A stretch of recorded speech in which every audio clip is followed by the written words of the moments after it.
Gang violence continues to grip Cape Flats communities, leaving behind a growing number of deaths, and increasingly children are becoming the victims. This morning, a 3-month-old baby was killed in Bonteheuwel after 2 gunmen stormed a home and opened fire in a suspected gang-related attack. On Tuesday, 11-year-old Esmeen Frankie was hit by a stray bullet in Kraaifontein. Newzroom Afrika's Nasipi Same joins us live for more. Nasipi, very good afternoon to you. Now, in less than 3 days, we have an 11-year-old as well as a 3-month-old baby in the Western Cape, all killed due to gang violence. Do we know how many children we are losing to gang violence per day in the Western Cape? Well, those figures are very difficult to communicate or get to, seeing that just in recent weeks alone, Katlego, you and I, or Newzroom Afrika, has reported on gang violence throughout the Western Cape, widespread. That is a number of problematic policing precincts that are, or rather at the receiving end of gang violence. And just in a space of a week, last week, 27 people were shot, and in between those, you will imagine that children are also caught in the crossfire, like the shootings that we saw this week. The 11-year-old Esme from Kraaifontein and the 3-month-old rather this morning around 7 o'clock.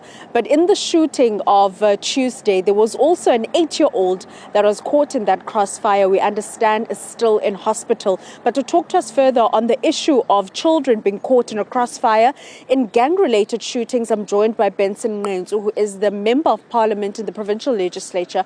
Benson, thank you so much for your time. We've seen widespread gang violence throughout the city of Cape Town. In just 3 months alone, the number of people that have died as a result.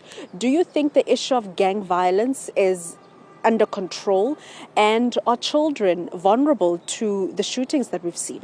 Nazibi, it is not under control. It is not under the control on the basis that there is serious instability in the South African police service here in the Western Cape. One, as you are aware, that we don't have the intelligence, the head of the intelligence, the hawks, and so on. And also, some amongst police authorities are still entangled in this.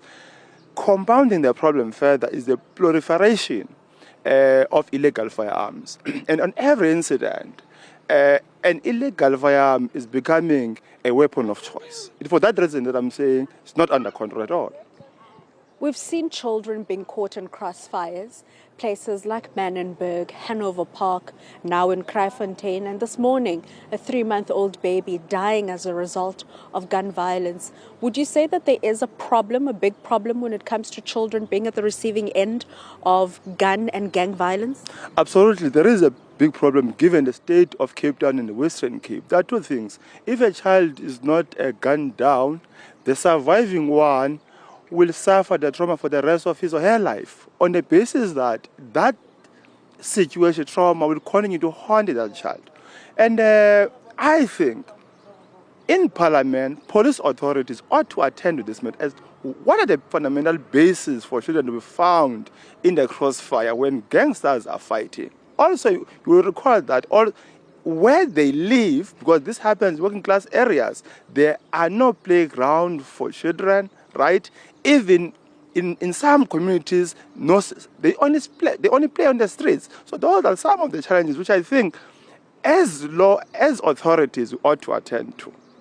There's been many calls that there should be a commission of inquiry into gang violence, which will also look into the number of children that have died as a result of gun violence. What more can be done? We understand from police that boots on the ground have been bolstered, but is it enough? Should we have the commission of inquiry looking into gang violence in the Western Cape? Commissions of inquiry may not serve as a panacea to respond to all this problem, but I think, given this situation, the current commission of inquiry, whose responsibility is to look at the police capacity, should also attend to this, meaning the president should consider augmenting its scope to attend to this question, particularly in the context of the Western Cape and some parts in the country.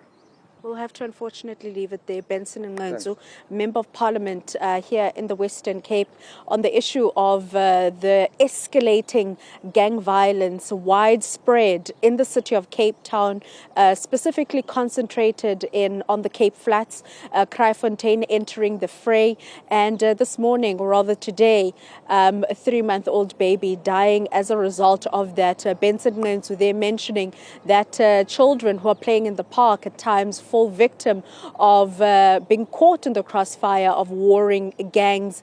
We know that in a number of communities, those play parks remain a ghost town and a shell of what they're supposed to be, as we know that parents do not want their children to go into spaces such as play parks, because that is where gangs find themselves, or rather play parks turn into battlegrounds, and other parents on the Cape Flats going into extreme measures of ensuring that their kids do not leave the homes, as they don't know that a simple walk to the tuck shop might result in them having to bury their children. So it is indeed a problem, and I think this morning's shooting of the 3-month-old baby again highlights how unsafe children are, even in their own homes.